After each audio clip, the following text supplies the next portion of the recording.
In an age teeming with interconnectedness, the likes of which people from the past could only have dreamt about, it seems that change has come so quickly that we were not truly ready for what it meant, especially for impressionable children. Our world, our society is built on influence. That's how we all learn to function as a whole. We've created rules and boundaries in which to exist, because it maintains a collective greater good that helps us survive as a species, right? Our entire goal as a collective is to thrive, grow, and progress. This is done through empathy, love, and connectedness. The best and only way for humanity to survive is to embody these traits and evolve past violence and greed, which most can acknowledge is also a trait built into humanity. I want to take a look at the show Adolescence because it speaks to a broader picture of influence: parental influence, societal influence, social media influencers, and peer influence. Moreover, it begs the question, how do we create a meaningful societal shift if there is so much about the environment that we can't control? Is our best good enough, and what would better look like? First, I'm going to break down the themes of the show by talking about the different forms of influence. Then I will give you a brief overview on my thoughts to these questions within the context of each subject of influence. So if you aren't already subscribed, subscribe so that you can see more of my videos, and let's get into Netflix's newest hit show, Adolescence. Spoilers ahead. Everything that we have done in the modern age has edged us closer to understanding not only ourselves, but the world around us and the people around us. We have a desperate need to invent things that help bring us closer together, either physically or through a deeper connection. The telephone, cars, planes, movies, TV, and even the internet. Faster transportation takes us to see other places, but it also brings us to meet other people, experience other cultures. The refinement of transportation makes it easier for that to happen. Movies and TV help us to understand each other on a deeper, more intimate level by creating relatable experiences from various perspectives, though no medium has been more influential than the internet. It revolutionized the way we knew the world around us, for better and for worse. The internet in its infancy allowed for people to collect on forums and talk about shared experiences. It was a fascinating look at groupthink as well. Like-minded people were influencing each other. Think of forums in the 90s like alt.sex and alt.suicide. In true internet fashion, these groups were nebulous purely by existence, but they had a tendency to attract extremists. For instance, alt.suicide originally intended to be a space for people who were feeling low and needed to talk to like-minded individuals, was also used by people who wanted to see people commit suicide. Maybe it was a gratification in a sexual way. Maybe it was just the feeling of being in control of somebody who was vulnerable. Either way, the neutral forum became an uncontrollable and unpredictable place, like most spaces on the internet, even today. That's the thing about the internet and about anything really, because anything can be turned into a weapon so long as there's a person willing to wield it in that way. Treating the internet as a weapon didn't stop in the 90s, but we started to become acutely aware of its influence. As more and more people started to use it, it became apparent that some sort of regulation needed to be implemented. Many a millennial will tell you that they've been scarred by the internet in the early 2000s, between Tumblr's obsession with disordered eating and torrented cartel and Taliban videos. We were really in danger at that time. The concept of the dark web was always there, but it became more prominent in the 2010s, probably because the internet was starting to gain more traction and companies knew that they could take advantage of the opportunity. So we started to see the internet become a bit more watered down, and by the early 20s, the culture had really shifted from shock value to using the internet in a more thoughtful way, like to buy and sell things. The commodification of the internet and socials, or I guess really people in general, was the beginning of a new age of user, the influencer. Gone were the overtly crude YouTubers and social media users who were over the top and fringe for the sake of being based. Now they were trying to sell you something, and they were making a business out of being awful. A business that you could buy into yourself. A lifestyle like theirs that you could purchase with one click of a button. People who do this are truly the new evangelical Christian hucksters. It just looks a bit different these days, but it's the same exact concept. You have a problem and I can solve it. Just give me all of your money. MLMs do this with women, And it's like, you can be a boss babe, sign up now. You can make tons of money doing this, but also you'll have time, but also you have to spend all of your time doing this. It really makes no sense. But with the Manosphere, it's a bit more sinister because it usually involves the victimization and subjugation of women.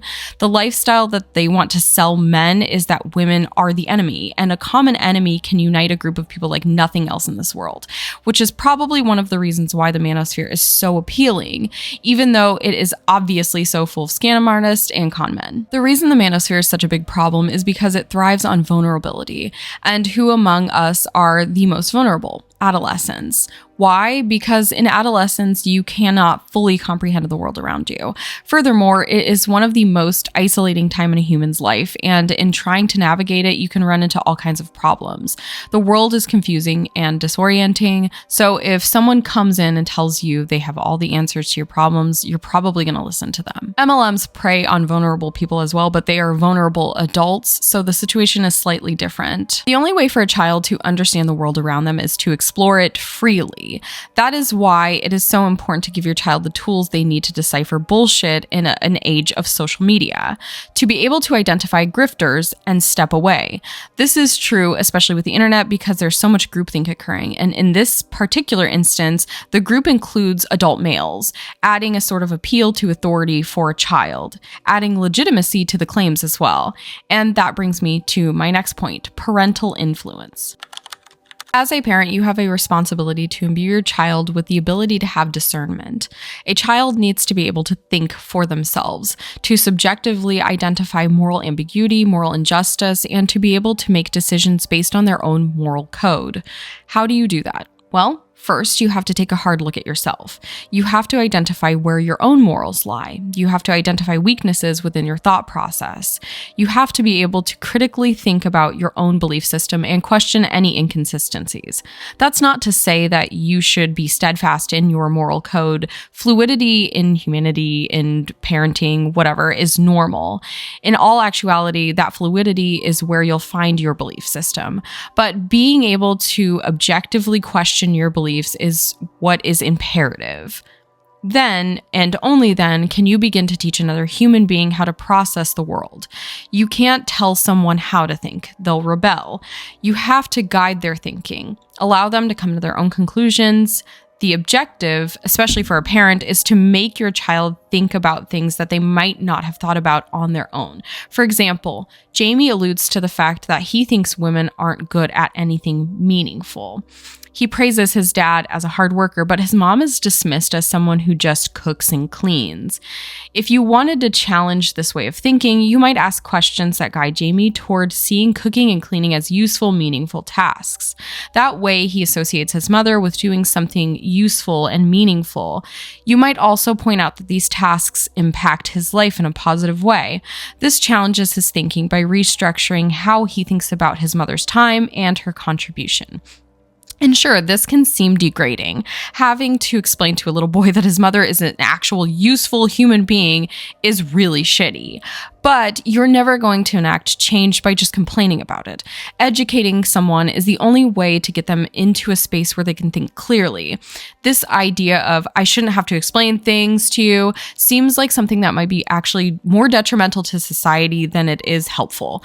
I mean, you have the knowledge at your fingertips. Don't get me wrong, I understand that. But when the knowledge is contradictory and full of harmful rhetoric, aka the internet, aka your phone, your computer, wouldn't you like to be the one to explain your position to that person? Because it probably has a lot more nuance, and not only that, but it's a relatable, or you can make it a relatable experience for them. There are also the obvious implications of the show, such as you should monitor what your child or what your children are watching. You should monitor conversations with their friends, and to an extent, these things can be very helpful. But to what extent is the real question? At the end of the day, your child will leave the nest, and you can't always monitor them or their internet usage. So when that time comes, you want the reassurance that the way that you have built a moral code into that child is in a way that makes them immune to the bullshit of the rest of the world. And that is simply the best you can do. There is no more. There's nothing else you can do. peer influence is a tough topic because it curries so much more favor than all the other types of influence, especially within a child's teenage years. At first, during the show, I thought the episode at the school was about the investigation, but really the episode at the school is about Jaimie's peer influences. Children trying to navigate the same world with different perspectives coming together can lead to some devastating consequences, especially if you add in factors like social media, parental influence that is negative, and the concept of groupthink. You can control the internet to some extent. You can control your role in your child's life and what you show as a role model. But one thing you can't control is the people that your child encounters, be that briefly or through other students that they encounter every single day. This is going to have by far the strongest influence on your child. The bullying that Jaimie endured was influential. The dynamic between the students at the school was evident, and it was obvious that there was tension throughout the entire school. Not just within the students, but the teachers as well. Unmonitored middle schoolers is honestly one of the worst things I could think of. Couple that with the fact that they are also not just interacting at school, but they're interacting at home on social media, which complicates these elements even more because it gives them unfettered access to each other pretty much at all times. It also emboldens people to say things they wouldn't normally say when they're behind a screen.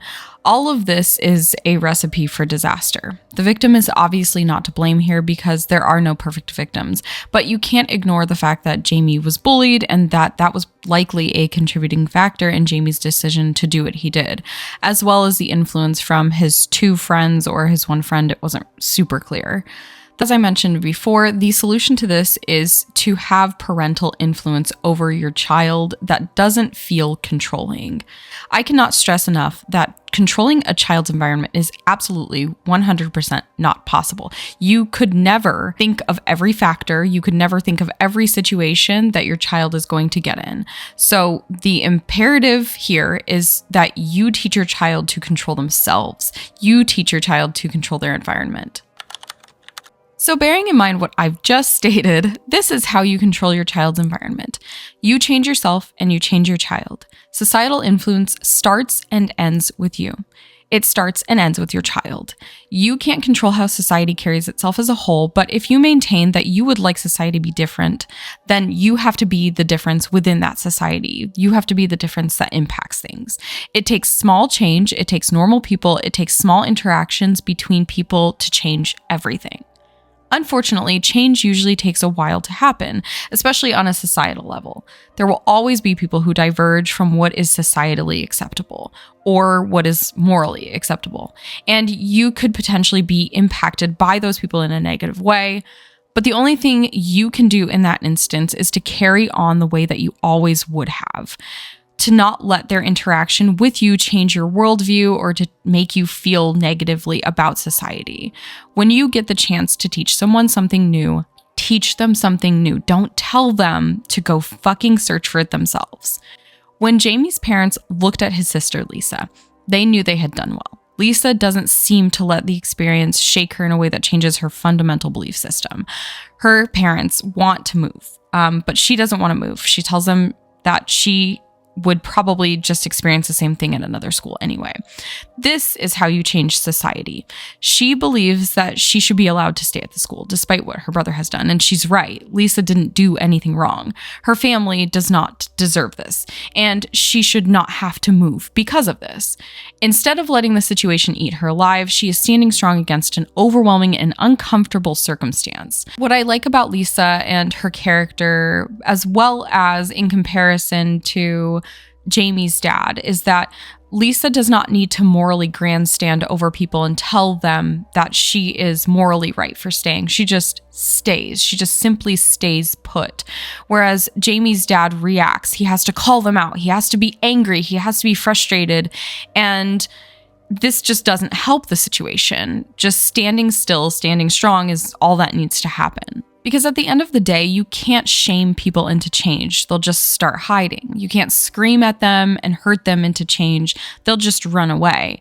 If you want society to change, then start listening, self-evaluate, and connect more. Create an unshakable foundation for yourself, and other people will feel and play off of the energy that comes with that. So I hope everyone liked this video. I know it's a slight departure from what I normally do, which is to go episode by episode, but I thought that it would be more poignant to just check out the themes in the show rather than go episode by episode and scene by scene.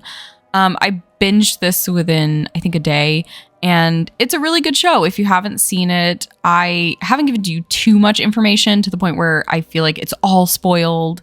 So you can still watch it with an element of, I guess, surprise. There's not really a surprise there. It's really more of a thought process that you're going into rather than a murder mystery or something like that.